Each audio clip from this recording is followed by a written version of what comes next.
Yep, I'm on. He was by himself, obviously, and there wasn't. I don't know. Well, there was a couple other guys. Carl Wolfie, he just did it.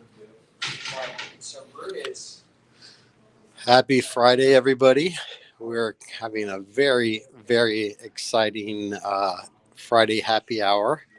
We are down here in Beaufort, South Carolina, home of Marine Corps Air Station Beaufort, one of the squadrons of the F 22 Lightnings and also the F 18. So, in a couple minutes here, we're going to go get things going. But the exciting thing is we are actually in the Great Santini room, which is where the movie Great Santini was filmed. So very exciting stuff when we get started here in a few minutes. So stand by, grab a soda, glass of water, or adult beverage if you'd like, and get ready to join us here in a few minutes.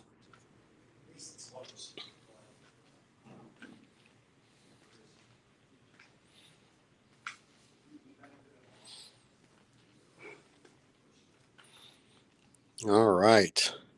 So we are at the O Club down here in Marine Corps Air Station, Beaufort.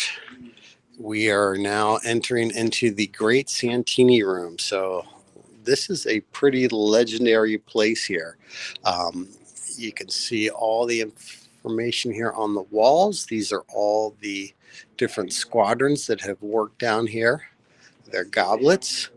We're really excited. We're going to get ready to interview a lieutenant colonel who flies the F 22 Lightning and also flew the Harriers. So you can see all the cool plaques and everything else around here.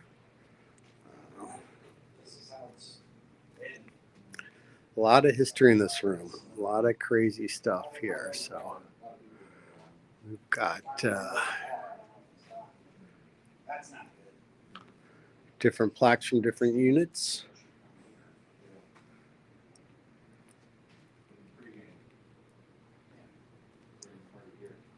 They were showing up pretty good for a while, especially because after they got That was the club's I think advantage in the old hangar was that we didn't have a bar. There was rarely enough beer there. Hope everyone's having a great Friday. We're down here at the Marine Corps Air Station Beaufort at the Great Santini Room, the O Club. This is actually where they filmed scenes from the Great Santini in this room back here. We're going to talk a little bit about some of the history and some of the stuff out here. You can see all the different units that are served here on base.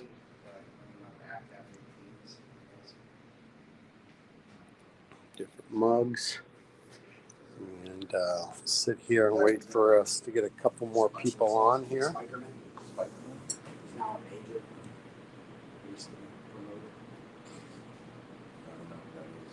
Remember Theo, Skin Tag, Party? Yeah, they were good friends. Yeah. We're going to be talking to ourselves. He's a major now.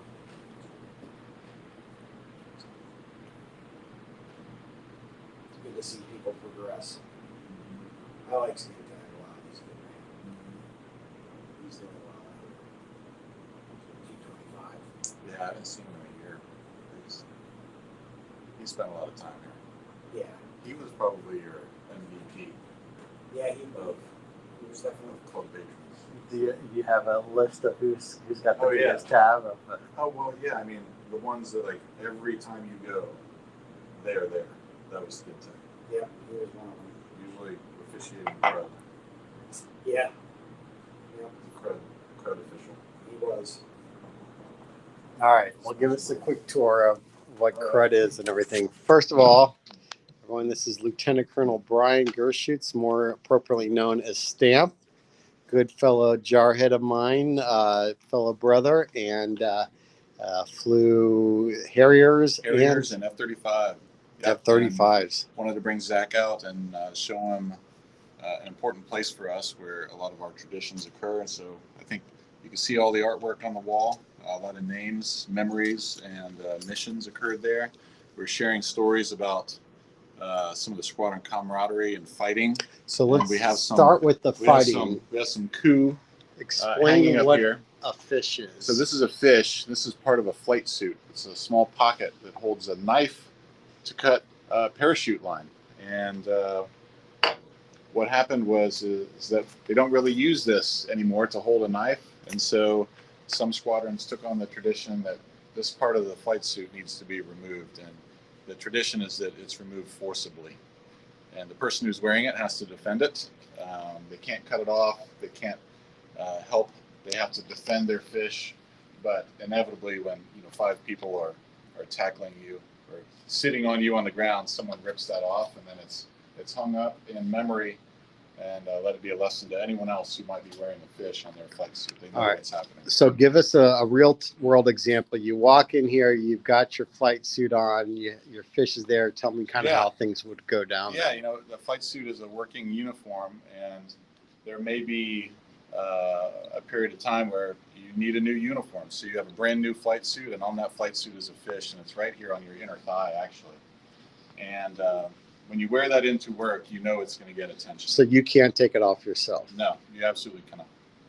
And what you might find is if you came into a place like the club in the evening, if you're holding your drink, it's almost like your safety vessel right here. They're not going to tackle you while you're touching home base. But what might happen is someone will ask you to hold something. They'll say, "Hey, can I hold your drink?" And you set your drink down. Next thing you know, you get tackled from behind. You end up on the floor, and you're fighting for your life.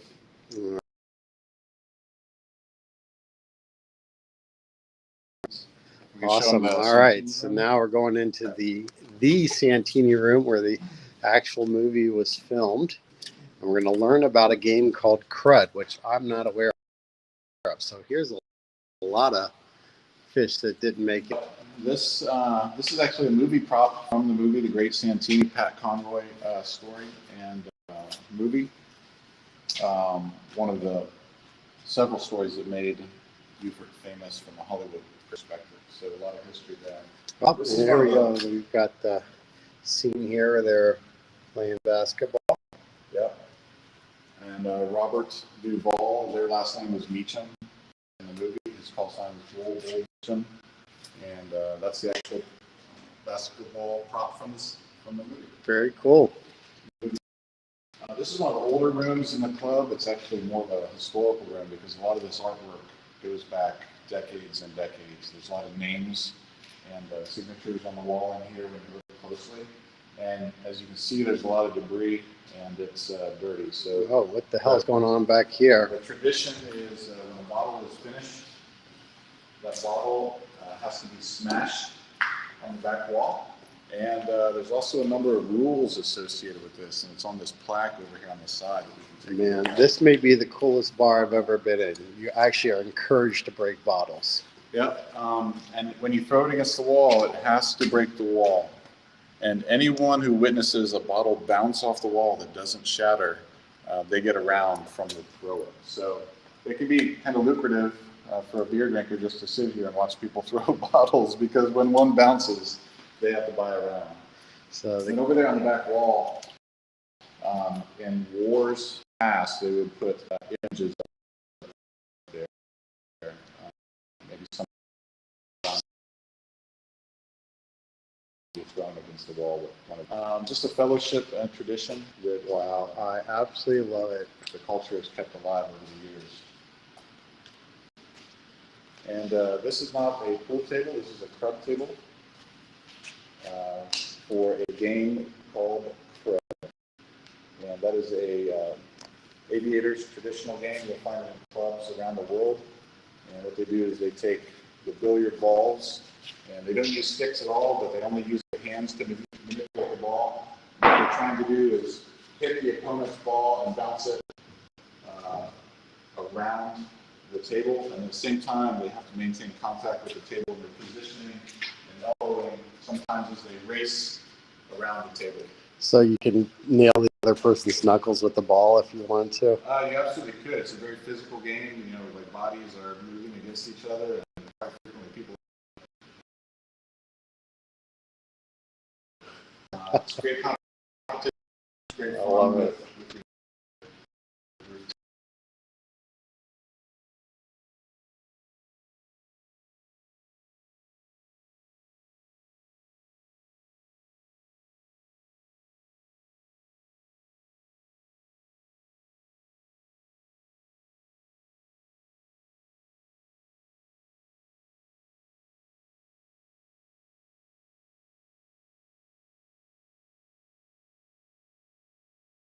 For sure. That's right.